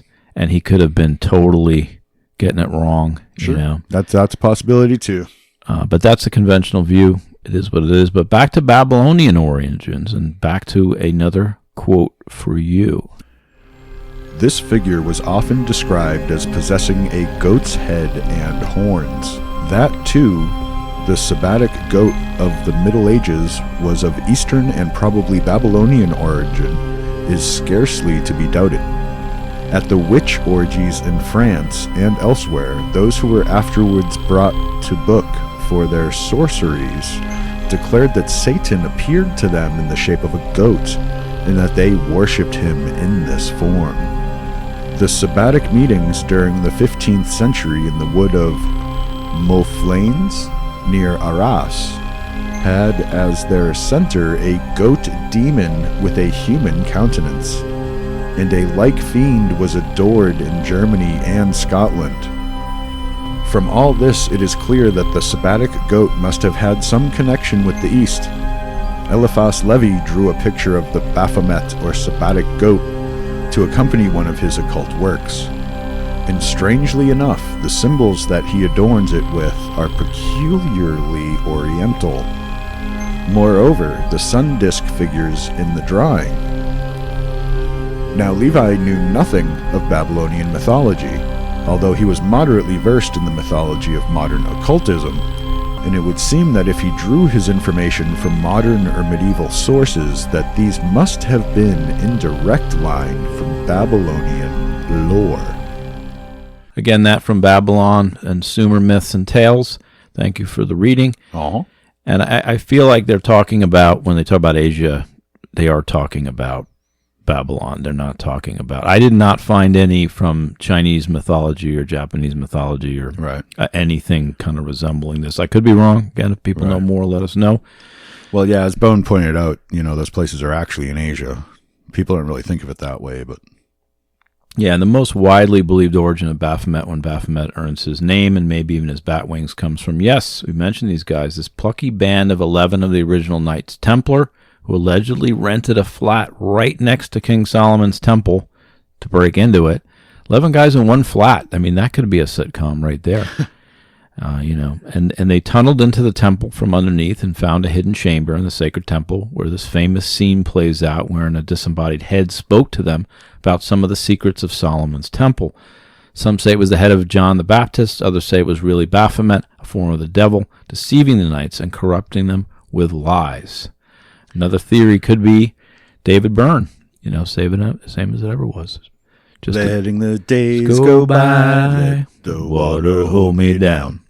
But Baphomet doesn't exactly spring out of the blue. He strongly resembles some earlier deities, those aforementioned gods of nature, of course, reminiscent of a demon or two, and back to that Uz, Babylonian god. But here's Richard Cavendish and his black arts. He covers a number of these Meet the Goat in the Woods for initiation dealios. Here's a couple just to get the flavor. Most of you are familiar with these, but we're just going to have a brief overview. According to Nicholas Jacquier, writing in 1458, an old man confessed without torture that as a small child, about 1404. That's an old child. Oh wait, that's the date. That's the year, 1404. That's the year. And he and his sister and baby brother were taken to the Sabbath by their mother and offered to the devil, who was in the shape of a goat. The children were told that the devil was their lord and master who would do them much good. They touched the devil's head, and he touched them on the hip with his forefoot, leaving an indelible mark the size of the beast, which the old man showed to investigators. The mark of the beast. ... In 1564, 3 men and a woman at Poitiers said they had worshipped a monstrous black goat, kissing it obscenely and offering it candles and fealty. Yikes. That's a common thing. You kiss the devil's ass, literally. Baphomet clearly gets some of his mojo from Banjaget, again, that Egyptian ram god who is also associated with Mendes, a city in Egypt where the god grew in popularity. Thus you might hear him called the Goat of Mendes, or even Khnum, Khnum, his counterpart from the Upper Egyptian side of town, was also a ram god. The Goat of Mendes also parallels some of the practices of Satanism and witchcraft. Here's Eric Neumann from his Origin of Consciousness, because we just haven't had enough goat-on-goat action tonight, apparently. Yikes. Quote, the signification of Osiris as the living phallus connects him with Mendes, another place where he was worshipped, and with the sacred goat. It's no accident that the cult assigned a special role to a certain queen whose image was set up in the temple and bore the name Arsinoe, Philadelphus, beloved of the goat. The sexual union of the divine animal with one of the sacred priestesses was an ancient rite, so once more we find ourselves back in the old sphere of matriarchal fertility with its phallic deities. That again, Origin of Consciousness, Eric Neumann, a neo-Jungian. Arsinoe, like arson, like fire starter? No, that's the name. I know, but it's still, is that where arson comes from? Well, the Philadelphia's part is beloved of the goat. Because the goat is the god, the makes you hot, you know what I mean? Lights the fire. Arsinoe. Or it's Arsenio Hall. It could be. Wait, what are you talking about? I don't know the answer to that. You like to do the word comparisons, you know? No, I like it. And Philadelphios is actually interesting, too. So it all circles back to Pennsylvania and why the Flyers are douchebags, Now, there's something we can agree on. There's something we can actually agree on. Go Bees. The best line on this matter, well, and I'm not making this up, when talking about the Goat of Mendes, what happens in Mendes doesn't necessarily stay in Mendes. A Greek historian, Herodotus, commented, quote, in this province, not long ago, a goat tupped a woman in full view of everybody. A most surprising incident. That from Man, Myth, and Magick. Yikes. You said tucked, right? Tupped. Tupped. That's a Herodotus quote, but I am sure someone had a little fun with the translation. But Herodotus goes on to say that the Goat of Mendes got all the hotties. Not in those words, of course. That's my own, kind of mistranslation. But right. Mad Cujos to Herodotus, and whoever added the word tupped. Mad Cujos. Down boy! I just wonder if such events is how we got, goat-human mythos in general. Hybrids, if so many women have such a steeped part of this ritual is sex with a goat, we would almost expect to see more myths of these Ziga-folk and these goat hybrid creatures. I don't know why we aren't. I'm looking at you, Ramses. I mean, he should have been a goat. Ram is in his name. It's in his name, man. But back to Cavendish and his black arts, and brings us to Jeremy's next reading. The link between the devil and the goat is probably connected with an essential feature of the Sabbath, the copulation of witches with the devil. ... The belief that devils were capable of intercourse with human beings and desired it came mainly from Jewish traditions. For instance, the story of Adam's connections with Lilith and other demonesses. There were also numerous classical tales of intercourse between human women and the gods, who to Christians were devils. But the principal source was the legend of the Watchers. A connection between the Watchers and the goat was implied in the Jewish scapegoat ritual. In Leviticus, where this ritual is described, Aaron is told to select a goat for Azazel. He is to place both hands on the head of the goat and confess over him all the iniquities of the children of Israel, and all their transgressions, and all their sins, putting them upon the head of the goat, and shall send him away by the hand of a fit man into the wilderness. The Jews performed the ritual down to AD 70. The goat was led out into the desert and thrown over a cliff.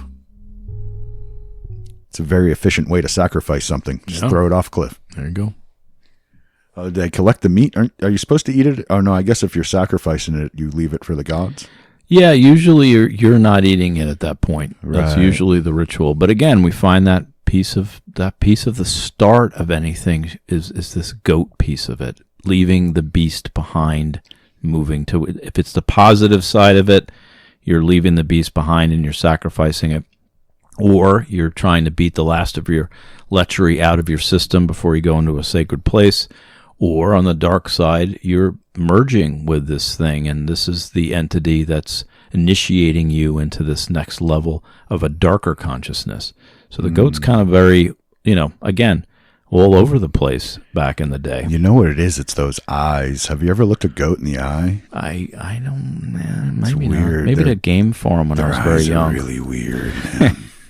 Well, there you go. There's the fear. Maybe their eyes are part of the reason they evoke fear. Kind of like with the snake. Part of the weirdness is their eyes. Yeah. But this is that scapegoated bit fleshed out some. The whole thing gets all kind of Rosemary Ellen Guiley-like, back to that bucket of gin. I see why Guiley, who started studying ancient demons and angels, ultimately decided on one gin bucket. Does all seem to get muddled, and now we find even the goat factors in with everything from Lilith and owl creatures to demons to watchers, and again with Azazel, who is linked to Iblis and Satan.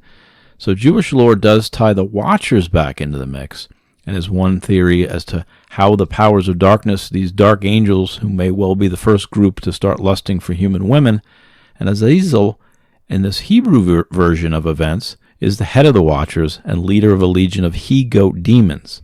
So Cavendish also claims the goat power comes from Mars, and that the emanation of his power comes, basically from destruction and rum, he says. So there's a little captain in him. Rum is great for destruction. There you go. Here's a rabbi. I've been on that bar crawl. But here's a Rabbi Moses ben Naaman, century from Man, Myth, and Magic. His portion among the people is Esau, people who live by the sword, and his portion among the animals is the goat. The demons are part of his realm and are called in the Bible Seirim, the goats. He and his people are named Seir, ... And although Pan has implications for growth and development, overall he is a cautionary tale of governing one's passions, much like the symbol of the goat today. And we see these he-demons as being, quote, portions of the goat, relegated to the wild man status, ... And for all their trouble, the goats will be condemned to the eternal fire prepared for the devil and his angels. Man, Myth, and Magic, Volume 8. What if you're a good goat, though? Well, then you end up on a Wolfman Puck episode. They're still going to eat you. Yeah, we're going to eat you at the end of this episode. Don't worry. Oh, do we get to have a goat roast at the end? There we go. Well, why wouldn't we? But that's just the Christianity stepping in to damn things. Jesus even gets in on the action comparing, quote, the righteous to the lamb and the wicked to the goat. But back to the Egyptian version of this goat demon, Banjiget. He had a role to play with the soul, Ba, as kingship, which is not dissimilar from other mythical themes, like we just discussed with Pan. The ram, too, signified growth to Egyptians, so there's always been this link between growth, animal nature, and the rising of one's soul through the levels of consciousness.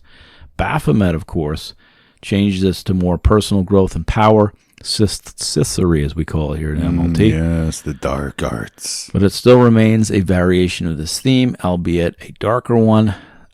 We said we would get to Pazuzus. Stop. You say puh.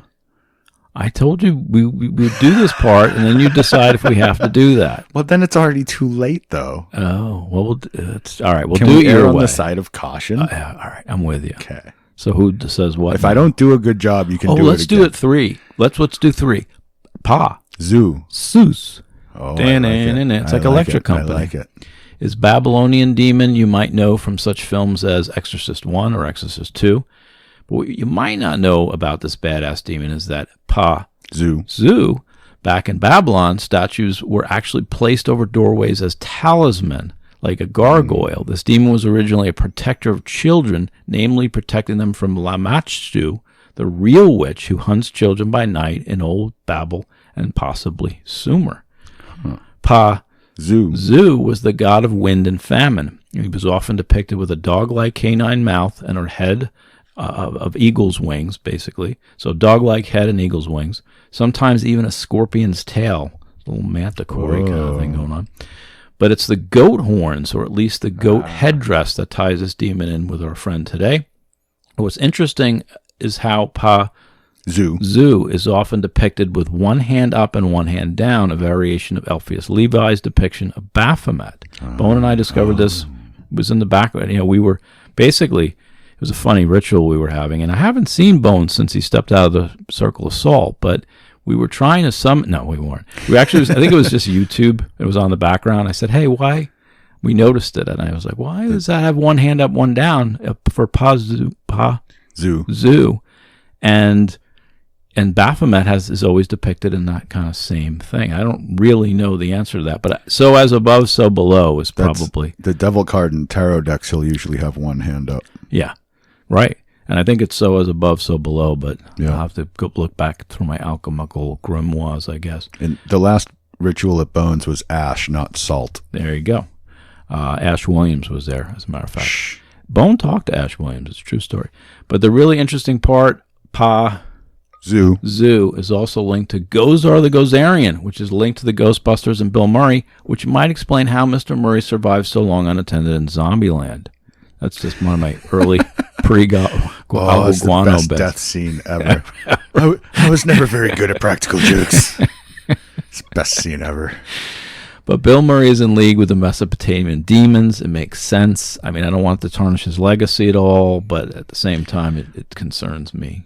He must have sold his soul to the devil to live that life, dude. At some point, yeah. He's way too cool to be normal. Just normally real. Yeah. But there's also some distant connections between these goat gods and both Leshy and Ceranos. Ceranos is usually depicted with giant antlers, not goat horns. But some feel the Knights Templar myth makers use Ceranos as a Templar plate, if you will, when creating the Baphomet legend. So Ceranos and, it's the more Baltic, Leshy side of it. But these goat gods, there's a lot of Lord of the Woods, basically, overlap as far as duties. So it kind of ties in with some of these other elemental spirits you come across, which ties in with some of these other. They all seem like they emanate from the same energies and sometimes have the same jobs. Right. Well, we all duty in the woods, though, right? Oh. This also comes back to the shape-shifting, as elemental spirits tend to be able to take on a number of forms, as we learned in several episodes. Here's Rosemary Ellen Guiley again on the matter. Quote, the devil also appears in a multitude of animal shapes, mostly common: a black dog, a black cat, a serpent, a goat, all strongly associated with the jinn.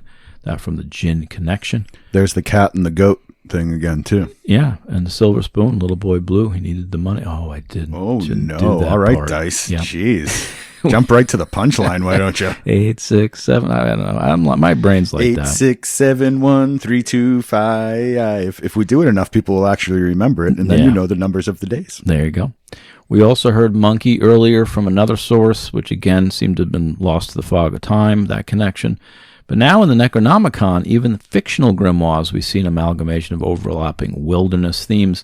In Lovecraft's world, we find the Shib-Niggurath, a questionable name, by the way, but is considered the mother goat of 1,000 young. She's also known as the Black Goat of the Woods. But point being, Lovecraft does have this similar goat demon in a place of prominence that threads through prehistory as well. In fact, his fictional version is similar to the Basque folklore that worships a black goat guardian, and also witches of the 16th century worshipped Ackerbelts, a black billy goat that doubled as an animal guardian. Bill Furry from Goatbusters. But the end result, Baphomet raises the fright factor of this farmyard denizen, may propel it into the zeitgeist of even today's Goatman sightings. Speaking of which, let's fast forward a couple thousand years to Prince George's County, Maryland, and more contemporary goat monsters. This one you probably heard of, an early 70s flap involving axe-wielding Goatman terrorizing people, predominantly trying to get to first base. It's a really awful part of the story. Pan is cockblocker, he's drifting from his roots, Jeremy. I don't understand. I know he's supposed to promote fertility, right? Not stop it. And he lost his way somewhere in the woods. Those mixed messages. It is easy to get lost in the woods. That's true, especially when someone's luring you the wrong way. But this character is known to smash car windows, slash tires, and ruin first dates in epic fashion. Creature does make sounds to lure people out in the woods, although I could not find any specific mimicry accounts of baby sounds or crying women. But here is one story that captures the essence of this flap. The year was 1970. A researcher at the Beltsville Agricultural Research Center was doing experiments on goats when something went awry, turning him into a hideous creature, the upper body of a goat.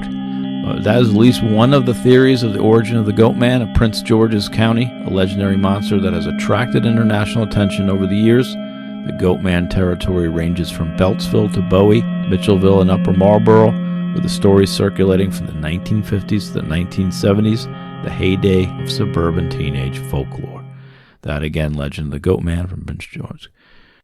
I mean, that could really just be an axe murderer in a goat costume, but that's just as Yeah. scary. Just Exactly. as scary in its way. That's a true crime episode, not a paranormal episode, if that's the case. But either way, it fits on this podcast, so I'm for it. Exactly. So that quote from The Legend of the Goatman of Prince George County, HyattsvilleWire.com. It's actually a box of accounts from this period resting in the back of a local library, mixed in with 32 other boxes, as we shall see. But this next article gets us up to speed, at least on the archive front, and then it shifts on to some key encounters with the beastie. Quote, this from Monty Reel, November 8th, 2000, will be in the show notes. Constructing an outline of his life is tricky, but the files offer this starting point. He once was an employee of the National Agricultural Research Center in Prince George County, where he conducted unspecified research on goats. Something went wrong, terribly wrong, and this is where the story gets really murky. At some point he turned into an evil hybrid, half man, half goat. He started to carry an axe, though files do not explain how he was able to clutch it tightly with cloven hooves. Most sources say he has always stuck close to Fletchertown Road in Bowie. Others have spotted him as far south as Charles County. His name is Goatman, and his story, patchy as it is one of thousands of local legends that can be pieced together using the files hidden in 32 cardboard boxes in a back room of the University of Maryland's McKeeldin Library, M-C-K-E-L-D-I-N, McKeeldin. The lids of the boxes have been taped shut. The dates on some of the files are more than a half century old. The paper clips affixed to them have oxidized, bonding on onion skin typing, paper, and rusted crust. They're not, in other words, the kind of files scholars consult every day. But the title, so esoteric and unsorted, jumped from the folders and grabbed the eye.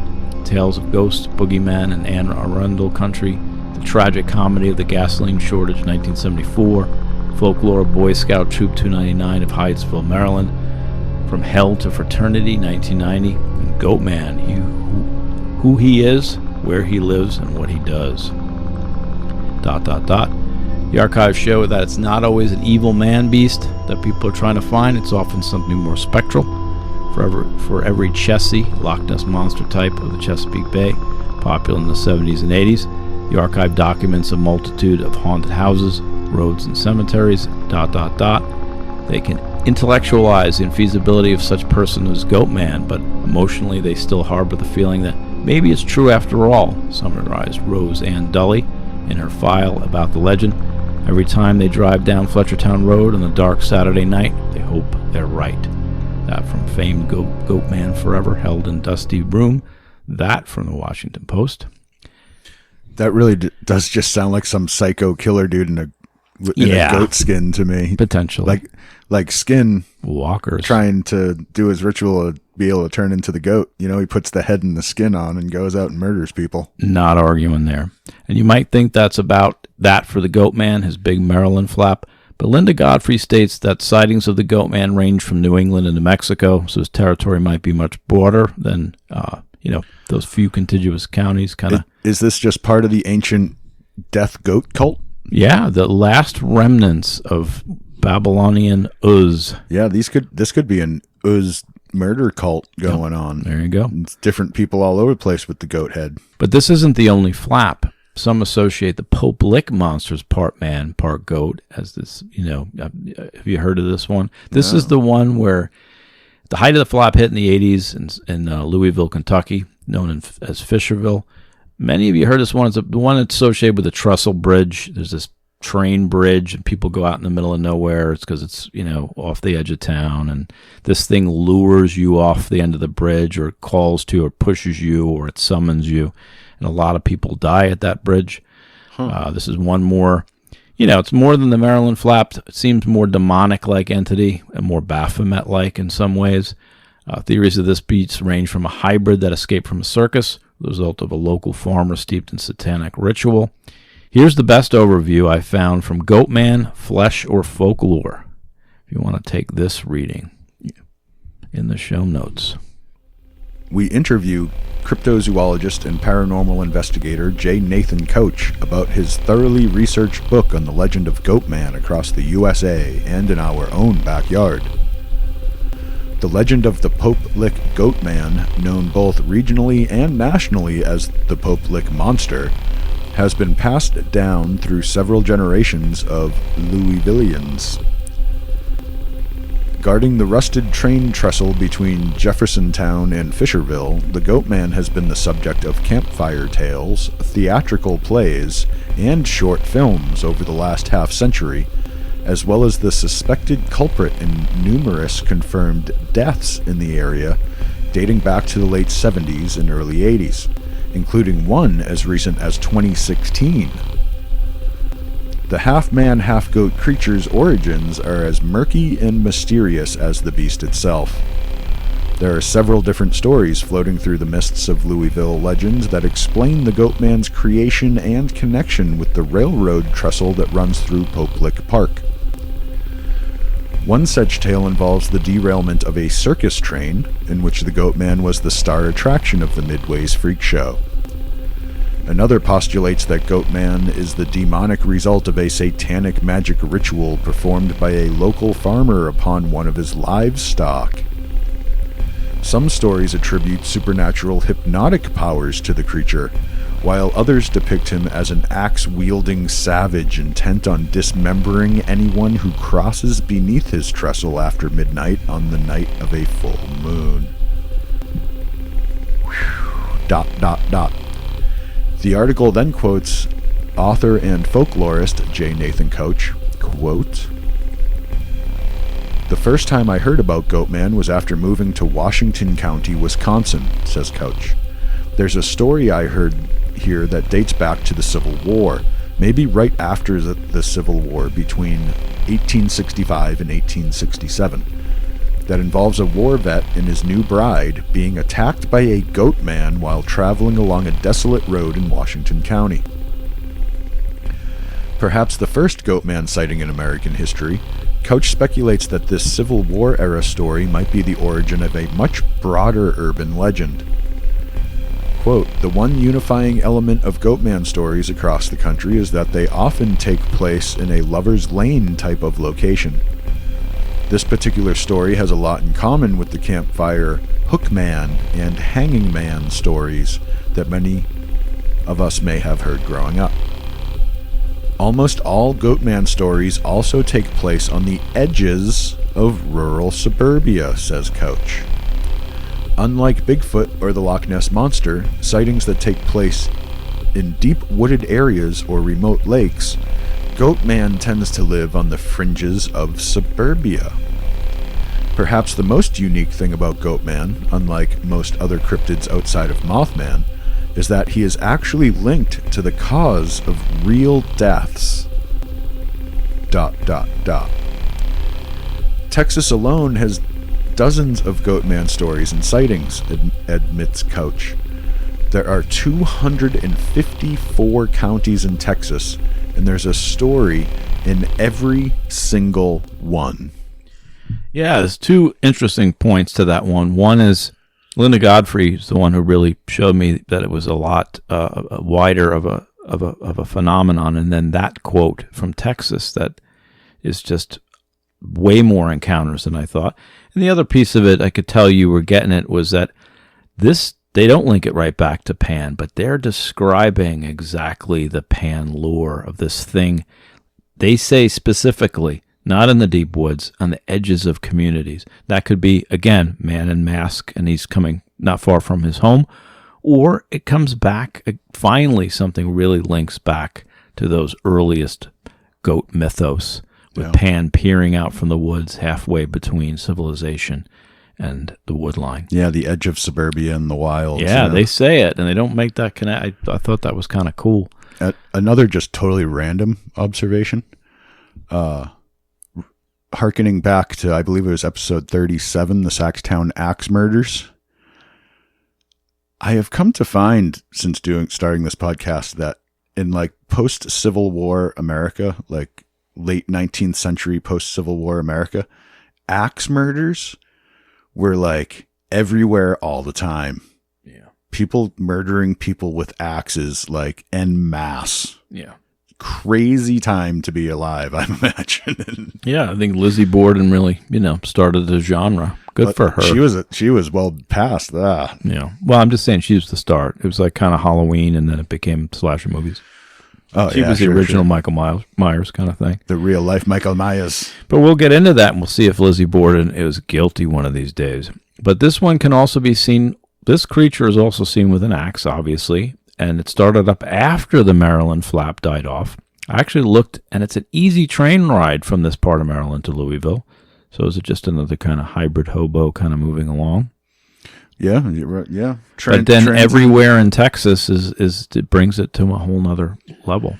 Well, I mean, it's the suspect zero theory at work. Is it the same guy murdering 254 people, one in each county in Texas kind of thing? Or is it the widespread ooze death cult with the goat heads when they go out murdering people? Like who knows? Yeah.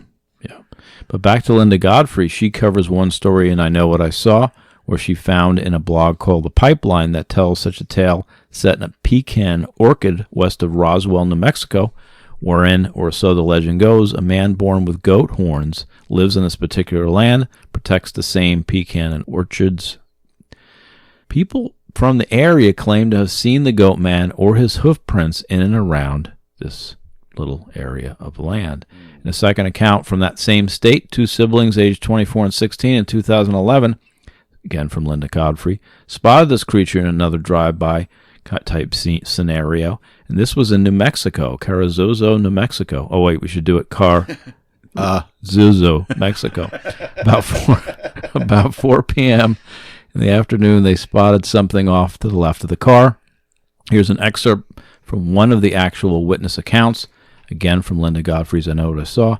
It was, quote, gray, salt and pepper, fur-covered, very tall, very muscular man with characteristic dog legs, same bends. We screamed, I swerved, and we both thought instantly that we had seen a goat man. Although there were no horns, some goats don't have horns, so we didn't seem swayed by this detail. And they said dog legs. Yeah, I don't understand that. That almost sounds more like skin walker than Goatman. Yeah, definitely a upright, standing creature. They both thought goat man when they saw it, and I guess in the face it was more of a goat. Okay. But like the segpen from the Philippine folklore, a hornless goat. We've come across a few of them tonight. Yeah. So they do exist. What is a goat without its horns? Yeah, it's weird to me. It really is. Yep. That brings us to best defense, by the way. Pan uses his fear as his main weapon, striking fear in the hearts of men and incapacitating fear. So for this battle, I am bringing a bucket of benzodiazepines. Any army on Valium is a happy army, Jeremy. That's all the name. That's my kind of...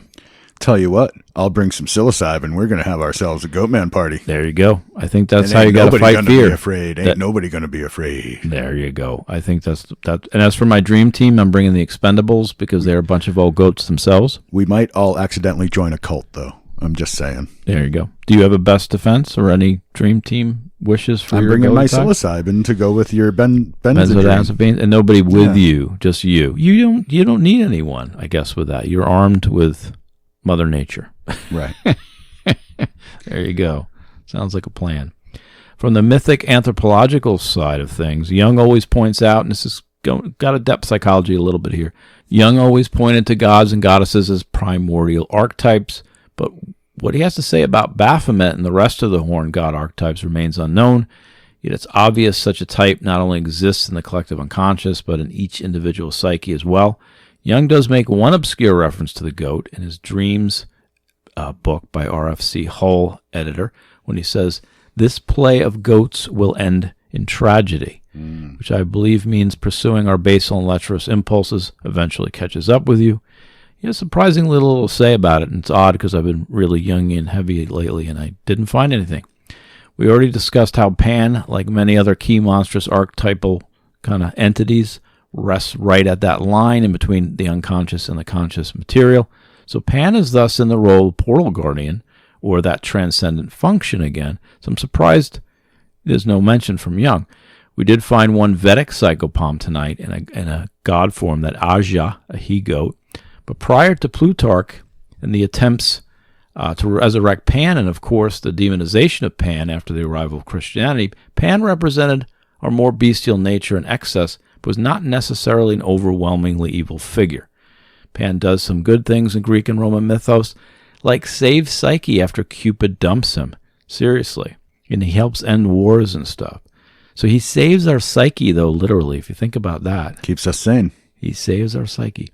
So he can represent the state we are all born in, but as an important stepping stone to move beyond as we curb and control our excesses and ultimately govern our own passions. But once Pan is repressed, much like other unconscious material, doesn't go away. In fact, it comes back with a vengeance, enters Baphomet. I feel like Pan is our inner child, like he's Peter Pan kind of thing. Well, there you go. And there's a puckish quality to it. We talked about that Ireland festival for 3 days, and they do connect it to puck and to puckishness and to puck. So, spiritual consciousness front real quick. Unusual source for our consciousness theory tonight, but there's this hidden hermetic piece of wisdom within Pan lore that he has, like many other things, the problem, aka human lechery and excess again, as well as the solution, overcoming these principles with this kind of goatish frame. As we've found even in the work of Aleister Crowley, we hinted at this, but Socrates, again, is in agreement. Here's Paul Rochard on this again, quoting Socrates, quote, "Dear Pan and all you gods of the place, grant me that I may become beautiful within, and that what is in my possession outside me may be in friendly accord with what is inside."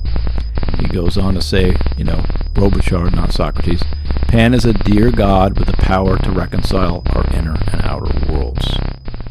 So in a way, the goat represents the animal instincts, plus the gateway to get beyond such animal impulses, an embodiment of lower drives, yet with a potential key to reaching beyond our more basal nature. Baphomet, as both male and female, is again a sacred hermaphroditic symbol who has reached a level of power and transcended gender itself. Sounds like, in other contexts, potentially a sacred shaman. So there's some overlap there, potentially. Someone else had a pretty ahu-guano-y thing, because, by the way, this is the ahu-guano segment. Ooh, ahu-guano theory of the week. Oh no, here it comes! Quick, to the batshit signal. Yeah, Vladimir Marotic and Grover Krantz posit that the Goatman is an early hominid. I didn't find a lot on this. It's intriguing, but trying to find this. If anyone finds more on this, again, monsterloretour@gmail.com. I did not. Like it's another form of hominid, like the Cro-Magnon and the dragon people and all those things they're finding. I don't feel like we found. This is back to what Eberhard said. It's just a mishmash of bones that people have found. That's even like in line with Bigfoot. Some people think the same thing of Bigfoot. Yeah. Well, that's obviously much more a likely scenario with Gigantopithecus. There is nothing in the hybrid, in the fossil record between goat and man that I know of. So that you know of. Yeah, this is true. The ahu-guano theory. You don't have to know about it. Hey, it's true. I got to stick with the theme. This is where we get wacky. That's right. And to start this, I did talk to Alex Bohm, by the way. He has an ahu-guano theory on this area. Nice. He claims the first environmental disaster occurred 4,000 years ago around modern-day Turkey. Overgrazing of land by domesticated goats caused a situation where there was this major famine and then this major flood that kind of occurred as a result of that. That makes a lot of sense. That's a pretty solid hypothesis anyway. Yeah, it's like it's embedded goat as bad because this terrible juju they never came across because so many people suffered after this, and they blamed the scapegoat, right? Back to the scapegoat. Right. It's like what the rabbits are doing to Australia. Yeah, exactly. Look it up. It's bad. Oh, it's bad. It's bad. It's a bad scene. We didn't talk about that when we did rabbit lore. We should have talked about them taking over Australia. Actually rabbits are just plain Risk. You just take over Australia, you hide long enough and produce, and then you take over the rest of the continents. Well, I have an ahu-guano while you think of yours, because I'm sure you didn't do your homework. But I thought that was the ahu-guano. No, that's Bones. Oh, that was Bones' ahu-guano. Yeah. But I think there's some Knights Templar tie-in, as we discussed, of course. to the Swiss banks, to the Rothschilds, a lot of Illuminati-type conspiracy theories. It also ties into Paul Levy's Wedico premise of a dark contagion twisting the mind and behavior of mankind. Pan equals fear, and that's the heart of the Wedico virus, as things are mobilized on fear. But here's the Ahu Guano part, which all may have been relayed, all this might have been relayed via the virus itself by a decapitated head, which might actually have been an evil goat in the form of a decapitated saint, an event that some Christians believe infected the Knights Templar with lies that led to the chaos in the world today. So the goat as the face of Wedico. You've talked about language or word itself as chaos and as this software download, complete with viruses. William S. Burroughs talks about this, as you mentioned. The unrecognized virus, as it's known. I have come across, and I read that since then, by the way. Thanks for lending me that. Oh, yeah. I have come across it several times since your spiel. This might have been the first download of the Wedico virus, carried by the Templars, who eventually propagated it throughout the Western world. A code of fear hidden in language and actions, as espoused by a decapitated head of a goat. Yeah. Wow. Lastly, that's quite the Ahu Guano. Oh no, that's not the silly one. That's vivid. This is my silly one. There we go. That's my semi-silly one. That was pretty horrifying, actually. Here's my Ahu strategy more than a guano. Here's my plan. Your crazy batshit strategy. Correct. I can't wait. Back to best defense in the way. Back to Chinese mythology with that Zixi, Xiezhi, that Chinese goat that can sniff out right from wrong. We smuggle it into that Puck Fair, that 3-day festival in Ireland. The goat will help us root out all evil on the island. And then at the end of the third day, the last day of the festival, since the goat, our plant, is technically the king of Ireland for those 3 days, I will have it make us the leaders, relieving the current administration. We can live at St. James Gate and drink Guinness all day and create monster podcasts. I'm in. Let's go right now. Let's go. It's not that different from what we're doing now, except we'd be kings and stuff. I'm down. The man who would be king. Yeah. So we just have to find that goat. I'm going to be Michael Caine. You get to be Sean Connery. There you go. What movie is this? The Man Who Would Be King. Oh, yeah. Blast from the Past. Yeah. Why Sean Connery dies at the end. I always think, why do we fall down, Bruce? When I think Michael Caine. And then we have, of course, Sir Richard Scullymuggle's Skeptics Review. Dun, dun, dun. Oh, wait. I didn't do my El Huguano. Okay. I'll keep it really quick. Let's do it. Truly ancient secret society death cult that worships goats. Okay, I'm done. Go ahead. I don't think that's Ahu Guano. I think that's, No? I don't think that's very Ahu Guano. Yeah. Especially when you link it back to if there's really that many counties that were assailed by a goat man. Do you know what that would mean? Here in you go. Texas. I'll make it an Ahu Guano for you. You know what that would mean? That would mean that Dan Aykroyd and Tom Hanks in the movie Dragnet, it was all right. It was all true. Yes. And they actually infiltrated a real life ancient secret society death cult that worships goats. They weren't wearing those outfits. That's what they really look like. My Ahu Guano theory is that the Dan Aykroyd, Tom Hanks movie Dragnet is all true. Yeah. How's that for crazy? And they're in on it. Is even Dan Aykroyd Dan Aykroyd definitely has his own cult. I don't know what he's doing with it or what its intentions are, but if that guy isn't leading a cult by now, he's doing something wrong, because I would follow that guy. Where are we going, Dan? Where are we going? We connected Bill Murray to Gozar the Gozerian. We now connected Dan Aykroyd back to this goat cult from Uz. It makes me rethink SNL, and it puts it in a really dark light. Yeah, Lorne Michaels is the devil. Lorne, how's that for an Ahu Guano side trail? theory? I think I'll work on that side trail. Oh, that's a good one. Yeah, do that. And now, Sir Richard Scullymuggle's Skeptics Review. You're full of crap, and that's the nicest thing that I can say. Well, I think Scullymuggles would point to my argument as their argument. These mythic themes come down to us in overlapping form, and it's from the same fictional source. But I'm more interested in why these same themes. I mean, even when we talked whirlwinds tonight, you immediately went to Jinn. So Jinn. And why do these whistling, whirlwindy, these themes surface cross-culturally, globally, they have to mean something. I think it's way more steeped in meaning than the Richard Dawkins of the world give credit to. Yep. And There's, I was... At the very least, there's some kind of like deeply embedded psychological aspect in people regarding that, you know, at the very least. No. Yeah. Yeah, at the very least. And I want to get away from, you know, people might be starting to think, oh, they're just doing projection and they're just doing mind projections. In some ways, I think it's so much deeper than that. And I think it's so much more than that. And I think there's so much variety to these scenarios. And there is so much real evidence. We don't talk about it as much. There are real evidence. This ties in, it blurs, which is we're going to talk about more with the trickster and the paranormal when we get to that at the end of the season. But it seems like there's really a blurred line between reality and between these events.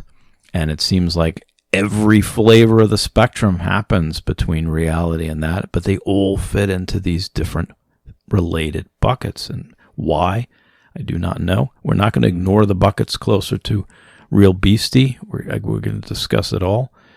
And I think it's far more bizarre than I imagined when we started. It just keeps getting weirder in here. Keeps getting weirder in here.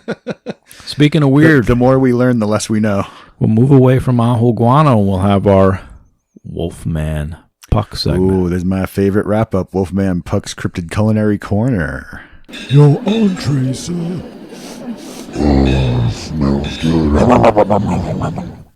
And this one's pretty straightforward. We having goat? Yes. Is it a demon goat? Yeah, sure. I think that would be even tastier. Sure. But this, you know, we're cooking this halfway between. Oh, yeah, this reminds me, though. While cooking, what is halfway between your burner coil or gas stove and your food? Your pan? Pan. Oh, your pan. Yeah, there you go. I didn't even get it till I said it. Being singed by the fire of the pan and purification. Yeah, there you go. There you go. And you can't do goat chops, Jeremy, for this one. It's obvious because Goatman is a goat that chops people, sometimes with an axe. Did you do goat chops? I actually just thought of what I'm doing. You're not going to guess it. Good, because I'm doing goat chops first, because it's a goat that chops people.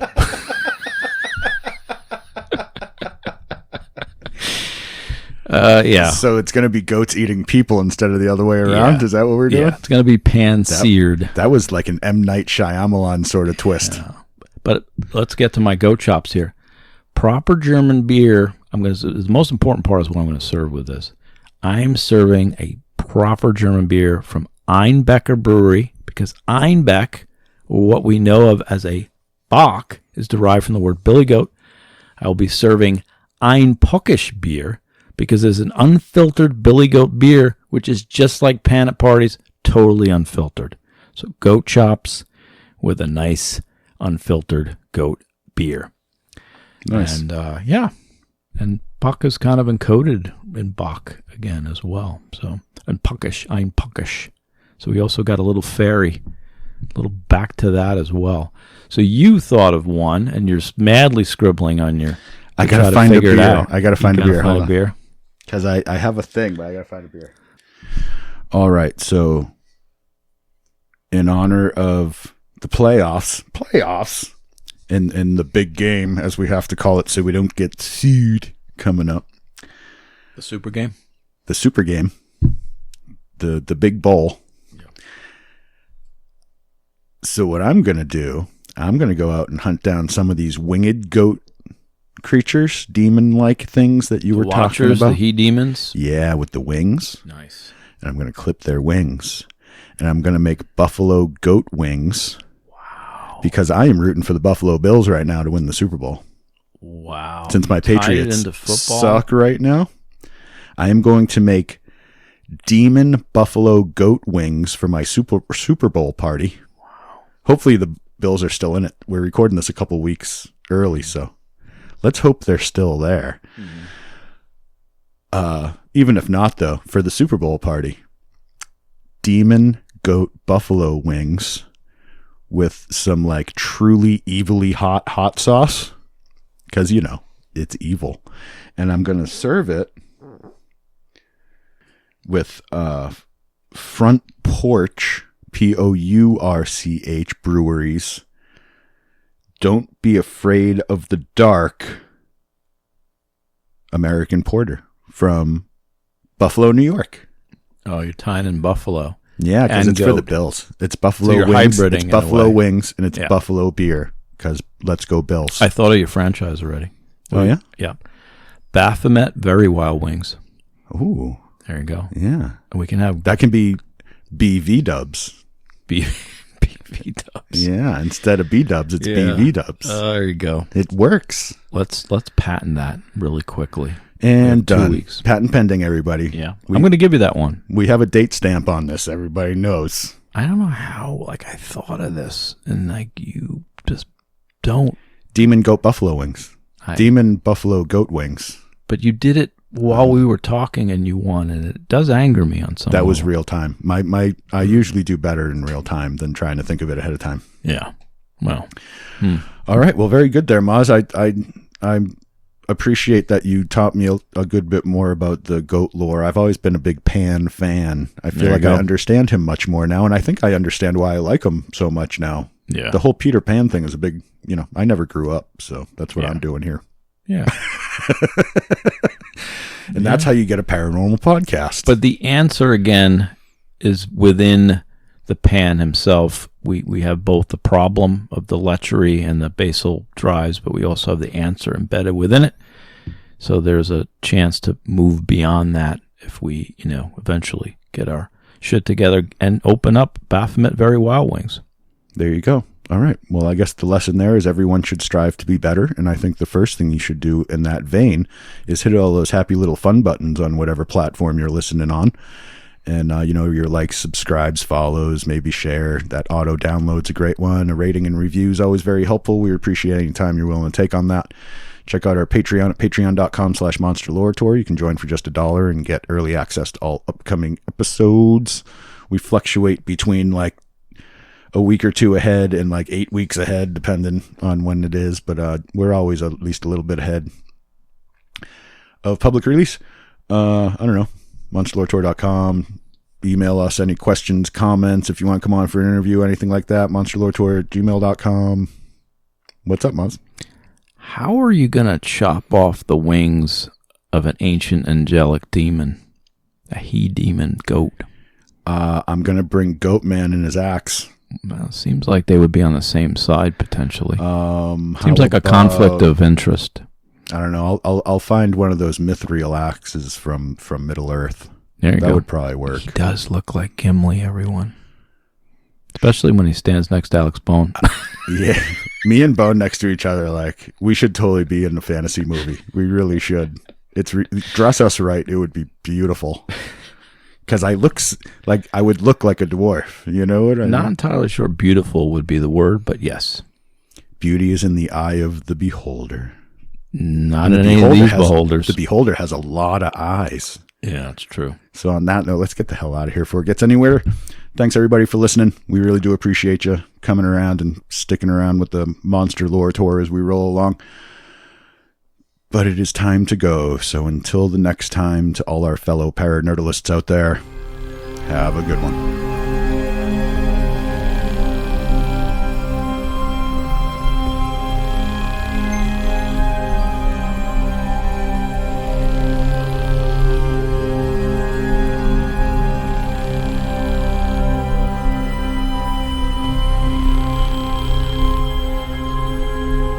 Monster Lore Tour Podcast. We got it covered. Whoa, did you just get a gin in you? Exactly. This has been a Shut Up production. Shut up!